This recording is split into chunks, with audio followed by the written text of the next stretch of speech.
ഫരീദാബാദ് കൂട്ടബലാത്സംഗത്തിലെ അതിജീവിതയ്ക്ക് ഗുരുതര പരിക്കെന്ന ഡോക്ടർമാർ. ഒരു കണ്ണ് പൂർണ്ണമായി തകർന്ന സാഹചര്യമാണ്.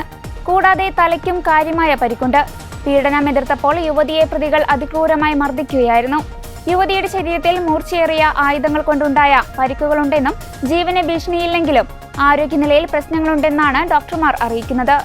സംഭവത്തിൽ പ്രതികൾ ഉപയോഗിച്ച വാൻ കണ്ടെത്തിയിട്ടുണ്ട്. നിലവിൽ വിഷയം രാഷ്ട്രീയ ആയുധമാക്കിയിരിക്കുകയാണ് കോൺഗ്രസ്. സംഭവത്തിന് പിന്നാലെ ഹരിയാനയിലെ ക്രമസമാധാനം തകർന്നെന്നാണ് കോൺഗ്രസ് ആരോപിക്കുന്നത്.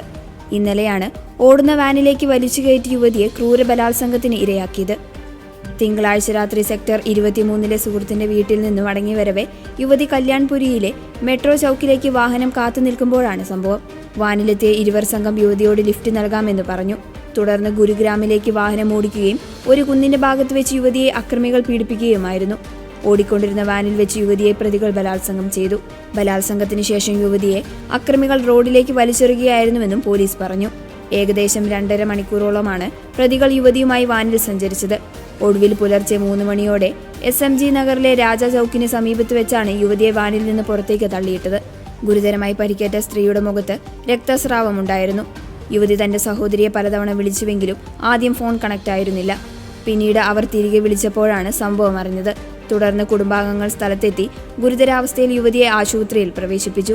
യുവതിയുടെ മുഖത്ത് 12 സ്റ്റിച്ചുകളുണ്ടെന്നാണ് ദേശീയ മാധ്യമങ്ങൾ റിപ്പോർട്ട് ചെയ്യുന്നത്. യുവതിയുടെ മൊഴി ഇതുവരെ രേഖപ്പെടുത്താനായിട്ടില്ല.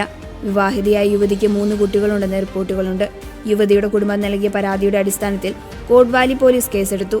സംഭവവുമായി ബന്ധപ്പെട്ട് 2 പേരെ ക്രൈംബ്രാഞ്ച് സംഘം കസ്റ്റഡിയിലെടുത്തിട്ടുണ്ട്.